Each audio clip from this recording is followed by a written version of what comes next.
2025 రాబోతోంది. 24 కంప్లీట్ అవుతోంది. 24 మీకు కూడా చాలా వరకు చాలా రకాలైన వార్తల్లో నిలిచారు. చాలా రకాలైన ప్రాబ్లమ్స్‌లో ఫేస్ అంటే చేయడం ప్రాబ్లమ్స్ అని నేను అనుకోను తల్లి. ఎందుకంటే కలియుగంలో ఎక్కడైతే మనకు పబ్లిసిటీ ఉంటుందో, ఎక్కడైతే డబ్బు ఉంటుందో, ఎక్కడైతే పేరు ప్రఖ్యాతులు ఉంటాయో అక్కడ సమస్యలు సహజం. సమస్య. సో అల్లు అర్జున్ లాంటి వాళ్లకు సమస్యలు తప్పలేదు, అవును. నేనెంత? సో హార్దిక్ పాండ్యా లాంటి వారికే సమస్యలు తప్పలేదు, నేనెంత? రైట్. సో ఎప్పుడే కానీ హడల్స్ అనేవి జీవితంలో ఎదిగే ముందు వైబ్రేషన్ కంపల్సరీ వస్తుంది. రైట్. నేను ఎగ్జాంపుల్ ఒకటి చెప్తాను మీకు. చెప్పండి. సో మనము చాలా భయపడేది జీవితంలో ఒకానొక సందర్భంలో భయపడతాము. అది మనం ఫ్లైట్లో వెళ్ళేటప్పుడు టర్బులెన్స్ వస్తుంది. ఫ్లైట్లో వెళ్ళేటప్పుడు మేఘాలు అడ్డు వలన టర్బులెన్స్ వస్తుంది. టర్బులెన్స్ అంటే ఒకసారి ఫ్లైట్ అట్లా అని కొట్టుకుంటుంది. కొట్టుకున్నప్పుడు ఒక్కొక్కసారి 100 ఫీట్స్ 200 ఫీట్, ఒక్కొక్కసారి 500 ఫీట్ కూడా ఫ్లైట్, ఇక్కడున్న ఫ్లైట్ అలా దిగుతుంది కిందికి. దిగినప్పుడు మనము ఆకాశం నుండి భూమి మీదకి పడిపోతున్నామా అన్న విధంగా మన పరిస్థితి ఉంటుంది. సో ఫస్ట్ టైం ఫ్లైట్ ఎక్కిన వాళ్లకు ఆల్మోస్ట్ అలా అది డెత్ సీన్ చూసినంత భయం ఫీల్ ఉంటుంది ఫస్ట్ టైం ఫ్లైట్ ఎక్కిన వాళ్ళకి. ఫస్ట్ టైం ఎక్కినప్పుడు ఏమవుతుంది అంటే, మనం జనరల్గా ఫ్లైట్లలో 777 ఫ్లైట్ కానీ కొన్ని 320 ఫ్లైట్ కానీ ఎక్కినప్పుడు కొద్దిగా పర్వాలేదు పెద్ద ఫ్లైట్లు, అంటే 180 సీటర్స్. కానీ కొన్ని ATR అనే ఫ్లైట్స్ ఉంటాయి, చాలా చిన్న ఫ్లైట్స్ 60 సీటర్ ఉంటుంది. అది కాకుండా జెట్లో వెళ్ళినప్పుడు 8 సీట్లే ఉంటాయి. సో అప్పుడు ఏమవుతుంది అంటే దాని తీవ్రత చాలా ఎక్కువగా ఉంటుంది. ఒకసారి నేను ఒక VIPని తీసుకొని నాసిక్ వెళ్తున్నా ప్రైవేట్ జెట్లో. వెళ్తున్నప్పుడు ఏమైందంటే ఒకటేసారి 1000 ఫీట్ దిగింది ఫ్లైట్. అంటే ఇంచుమించుగా ఆ సందర్భంలో కొన్ని సందర్భాల్లో తల కూడా పగిలిపోవచ్చు ప్రెషర్కి, ప్లస్ వామిటింగ్ రావచ్చు. సో అలాంటి ఒక టర్బులెన్సెస్ జీవితంలో సర్వసాధారణం. కానీ ఫ్లైట్ ఎక్కే వాళ్ళకే తెలుస్తుంది టర్బులెన్స్ అంటే ఏంది అనేది. రెండోది ఏంటంటే, ఒకటోసారి ఎక్కినప్పుడు విపరీతమైన భయపడతాం, సెకండ్ టైం ఎక్కినప్పుడు 80% భయపడతాం, మూడోసారి ఎక్కినప్పుడు 50% భయపడతాం, నాలుగోసారి ఎక్కినప్పుడు 25% భయపడతాం, ఐదోసారి నుండి భయమే ఉండదు. అంటే వి ప్రిపేర్ ఫర్ ఇట్ అన్నట్టు. టర్బులెన్స్ వస్తుంది అంటే ఆయన చెప్తాడు మనకు, పైలట్ ఏం చెప్తాడు, టర్బులెన్స్ వస్తుంది సీట్ బెల్ట్ పెట్టుకోండి అంటాడు. అనగానే దర్ ఫ్లైట్ ఇట్లా కొట్టుకుంటుంది. అప్పుడు ఏమవుతుంది, నార్మల్గా మనం పక్కవాడితో మాట్లాడుకుంటూ కూర్చుంటాం. అంటే ఒక్కసారి వస్తేనే దాని విలువ. నేను పుట్టినప్పటి నుండి అట్లాంటి టర్బులెన్స్ల మధ్యలోనే పెరిగిన. సో నాకు అసలు నథింగ్. రెండోది ఇంకొక విషయం ఏంది, టర్బులెన్స్ ఫేస్ చేయాలి అంటే ఫస్ట్ నువ్వు ఫ్లైట్ ఎక్కాలి. అంటే ఫ్లైట్ ఎక్కే స్థాయి ఉన్న వాళ్ళు మాత్రమే అర్థం చేసుకోగలిగింది టర్బులెన్స్. సో ప్రతి వాళ్ళు లైఫ్లో ఫ్లైట్ ఎక్కాలని రూల్ ఏం లేదు. సో ఫ్లైట్ ఎక్కినప్పుడు మాత్రమే అర్థమవుతుంది. ఫ్లైట్ ఎక్కినప్పుడు ఎన్ని రకాల ప్రమాదాలు జరుగుతాయి అంటే, ఇంత సైన్స్, మా సైన్స్ గొప్పది అని చెప్పుకుంటారు కొంతమంది మూర్ఖులు. శాస్త్రాల కంటే, జ్యోతిష్యానికంటే, పాండిత్యం కంటే, వేదాల కంటే మా సైన్స్ గొప్పది అనుకునే మూర్ఖులు కూడా ఫ్లైట్ ఎక్కగానే ఫస్ట్ ఫ్లైట్లో చెప్పేది ఏంది మనకు, ఎయిర్ హోస్టెస్ అంటే సీట్ బెల్ట్ పెట్టుకోండి, ఈ ఫ్లైట్ ఎక్కడైనా పడిపోవచ్చు, నీళ్ళల్లో పడిపోయినప్పుడు ఇది చేసుకోండి, ఆక్సిజన్ అందకపోతే ఇది తీసుకోండి. అంటే నీకే గ్యారంటీ లేదు, నువ్వు హైదరాబాద్ నుండి ఢిల్లీ పోతున్నావు, ఢిల్లీలో దిగుతావా, లేకపోతే హైదరాబాద్లో దిగుతావా, లేకపోతే మధ్యలో దిగుతావా, పడిపోతావా. అంటే ప్రతిసారి ఫ్లైట్ ఎక్కినప్పుడు ఖచ్చితంగా లైఫ్ అనేది థ్రెట్లోనే ఉంటుంది. మన చేతిలో ఆ 180 మంది జీవితాలన్నీ పైలట్ చేతిలో ఉంటాయి. సో ఆ పైలట్ మన అందరి జీవితాలు ఫ్లైట్ చేతిలో ఉంటాయి, ఎటన్నా పోవచ్చు. సో ఈ టర్బులెన్స్లు అనేటువంటివి ఎట్లయితే నేను ఫేస్ చేసినో లైఫ్లో, అంటే ఆ స్థాయికి వెళ్తే ఫేస్ చేయాల్సిన పరిస్థితి. అట్లనే జీవితంలో ఈ స్థాయికి వచ్చినప్పుడు ఇలాంటి టర్బులెన్స్లు అనేటువంటివి సమాజంలో ఫేస్ చేయడం సర్వసాధారణము. సో వీటికి భయపడే స్థాయిలో వేణుస్వామి లేడు. వేణుస్వామికి నో రిగ్రెట్స్, ఏవైనా ఫేస్ చేయడానికి వేణుస్వామి సిద్ధంగా ఉన్నాడు.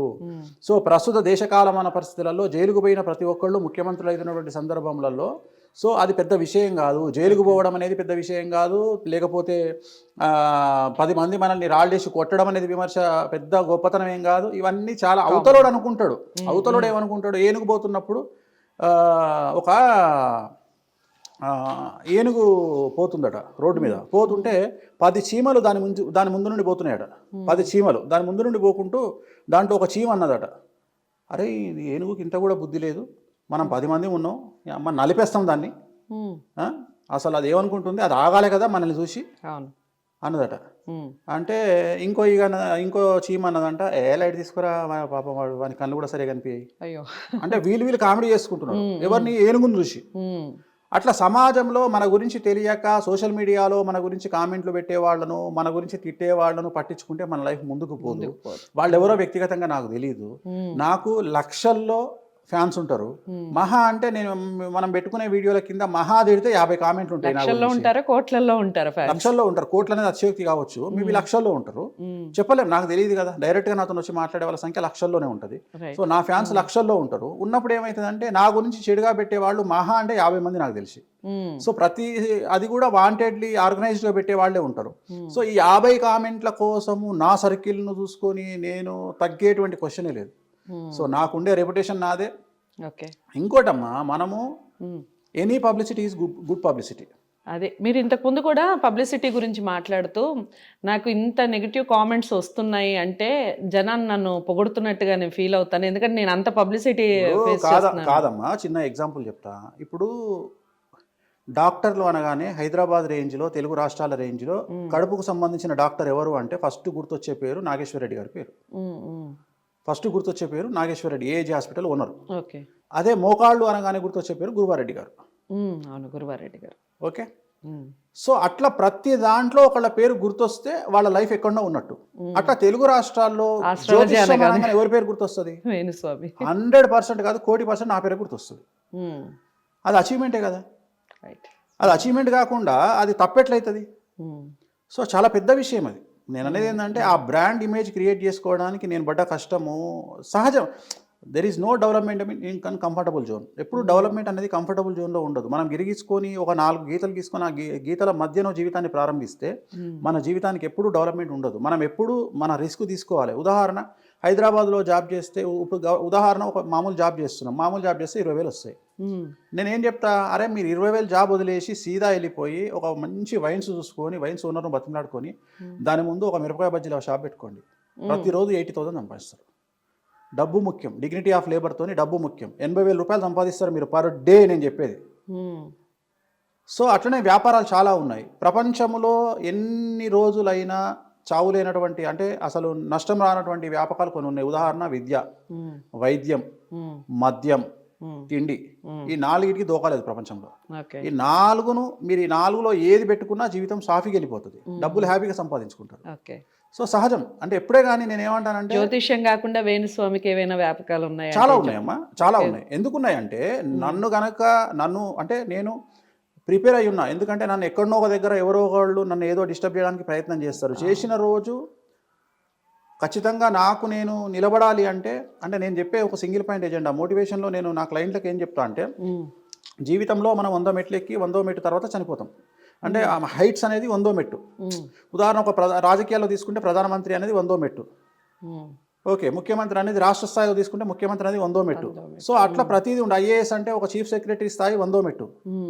ఐపీఎస్ అంటే డీజీపీ స్థాయి 100వ మెట్టు. ఇట్లా అన్ని మెట్లలో మనం ఎదుగుతున్న క్రమంలో, ఇప్పుడు ఉదాహరణ నేను 60వ మెట్టు మీద ఉన్నాను అనుకుంటే, నేనేమంటా అంటే 60వ మెట్టు మీదనే చనిపోవాలంట. 59కి కూడా రావద్దు. ఎక్కితే 61 ఎక్కాల, లేదంటే 59 మాత్రం పోవద్దు, 60లో చచ్చిపోవాలి.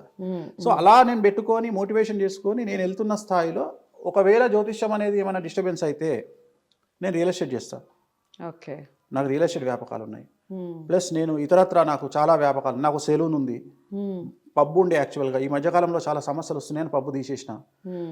తర్వాత ఇప్పుడు వేరే చిన్న చిన్న ఏవో ఒక బోటిక్ లాంటిది, ఒక సెలూన్ లాంటిది ఏవో పెట్టుకొని నడిపించుకుంటున్నాను. ఎందుకంటే సైడ్ ఇన్కమ్ ఉండాలి. ఇక్కడ ఏమైనా డిస్టర్బ్ అయినప్పుడు ఎప్పుడు లైఫ్లో ఫైనాన్షియల్గా పడిపోవద్దు అనేది నా ఉద్దేశం. అందుకని నేను చాలా ఇంతమందికి మనం అడ్వైజ్ చేసినప్పుడు మనం చాలా ప్రీ ప్లాన్డ్గా ఉండాలి. రెండోది ఏంటంటే, ప్రతి ఒక్కడు ఏం మాట్లాడతాడు, అసలు వేణుస్వామి జాతకమే బాగుంటే వేణుస్వామి జాతకాలు ఎందుకు చెప్పుకుంటాడు అంటే, వేణుస్వామి బాగున్నాడు కాబట్టే అందరికీ చెప్తున్నాడు. అంటే ఫైనాన్షియల్గా బాగుండాలి ఫస్ట్ వేణుస్వామి. ఎందుకంటే మరి ఇన్ని పూజలు చేస్తే నువ్వు ఎట్లా సక్సెస్ అయినావు, నువ్వు సక్సెస్ కాకుండా వేరేటోడు ఎట్లా సక్సెస్ అవుతాడు అంటే, వేణుస్వామి సక్సెస్ అయిన తర్వాతనే వేరేవాడు సక్సెస్ అవుతాడు.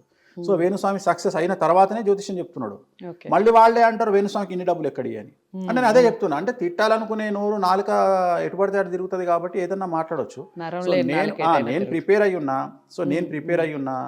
నేను ఇది కాకుండా ఇంకా 100 చేసుకుంటా, ఇవి కాకుండా ఇంకా 100 చేసుకోవడానికి సిద్ధంగా ఉన్నా. రెండవది, నాకు అంత నెసిటీ కూడా లేదు. కారణం ఏంటంటే, నాతో పాటు నా వైఫ్ కూడా సంపాదిస్తుంది. తను 2 షోలు చేస్తే చాలు సంవత్సరానికి. సో ప్రాబ్లమే లేదు. నెలకు 2 షోలు చేస్తే చాలు. సో సంవత్సరం మొత్తం 10 షోలు చేసుకుంటే నేను హ్యాపీగా కాలమే కాలేసుకొని బతకొచ్చు. సో టెన్షన్ లేదు. రైట్. సో ఫ్యామిలీ లైఫ్ అన్నారు కాబట్టి, ఇద్దరు కలిసి క్రికెట్ చూస్తారా? మీకు మాత్రమే క్రికెట్ పిచ్చి ఉందా? క్రికెట్ పిచ్చి చాలా ఉందమ్మా. చాలా షోస్ వెళ్ళినట్టుగా చూసా. నేను ఆస్ట్రేలియా కూడా వెళ్ళినా, నేను లండన్ కూడా వెళ్తా. నాకు ఎక్కడైనా అంటే అంటే ఆ మజా ఉన్న మ్యాచ్లకు వెళ్ళేవాడిని, బట్ ఆస్ట్రేలియా మ్యాచ్ తర్వాత నేను వెళ్ళడం మానేసిన. ఎందుకంటే ఏమైతుంది అంటే ఈ సోషల్ మీడియా యుగం వచ్చిన తర్వాత నేను చెప్పిన దాన్ని వాళ్ళు ఇష్టం వచ్చినట్టు దాన్ని ఎడిట్ చేసుకొని నన్ను చాలా డిగ్రేడ్ చేయడానికి చాలా తీవ్రమైన ప్రయత్నాలు చేస్తూ ఉన్నారు. సో నేను అందుకని ఒక నిర్ణయం తీసుకున్నా ఈ మధ్యన, ఏంటంటే తెలుగు రాష్ట్రాలకు సంబంధించిన సెలబ్రిటీ జాతకాలు ఇక మీద చెప్పను, పాన్ ఇండియా లెవెల్లో చెప్పుకుంటా. అంటే బాలీవుడ్, కర్ణాటక, తమిళ్, కేరళ, మహారాష్ట్ర. సో వీళ్ళకి సంబంధించిన సెలబ్రిటీల జాతకాలే చెప్తా తప్ప ఇక మీదట తెలుగు రాష్ట్రాలకు సంబంధించిన సెలబ్రిటీ జాతకాలు చెప్పను. ఎందుకంటే ఏమవుతుంది అంటే ఇక్కడ వాళ్ళ వ్యక్తిగతమైనటువంటి వైరుధ్యాల మధ్యన వాళ్ళ వ్యక్తిగతమైన వైరం కోసమని నన్ను మధ్యలోకి తీసుకొచ్చి నా వీడియోలన్నీ ఎడిట్ చేసి దాన్ని ఏం చేస్తున్నారంటే నేను చెప్పింది చెప్పినట్టుగా వాళ్ళు ఇష్టం వచ్చినట్టు మార్ఫింగ్ చేసుకొని వాటి వీడియోలు వేస్తున్నారు. సో దానివల్ల నాకు వచ్చే నష్టం ఏం లేదు, కాకపోతే ఆ చికాకులు నాకు అనవసరం అనిపిస్తున్నాయి. అంటే ఎందుకు చెప్పాలా, ఓ సందీప్ రెడ్డి వంగాలాగా అర్జున్ రెడ్డి సినిమా తీసిన తర్వాత ఆయనను మన దగ్గర విపరీతంగా ట్రోల్ చేసిరు, తిట్టిరు. ఆయన తిక్కబుట్టి ఏం చేసిండు, చక్కగా పోయి బాలీవుడ్లో సినిమాలు చేసుకుంటుండు. ఇవాళ యానిమల్ అనే సినిమా విమానంలో సెక్స్ చేస్తే అందరూ ఎగబడి చూసిరు ఆ సినిమా. అసలు ఆ సినిమా మనం చూసే కల్చర్ కాదు. అదే తెలుగు సినిమా తీసుంటే బండబూతులు తిట్టేవాళ్ళు. అది బాలీవుడ్ లెవెల్లో ఇవాళ 700 కోట్లు వసూలు చేసింది ఆ సినిమా. అందుకనే నేను కూడా స్థాయి మార్చుకుంటున్నాను. అంటే మన స్థాయి మారినప్పుడు ఎందుకు రిస్క్ అవసరమా, రిస్క్ కూడా కాదు, దరిద్రం ఎందుకు అని. అంటే వీళ్ళ ఎందుకు ఇదంతా 20 వారం అంతా ఎందుకు. సో ఇప్పటి నుండి హ్యాపీగా బాలీవుడ్ హీరో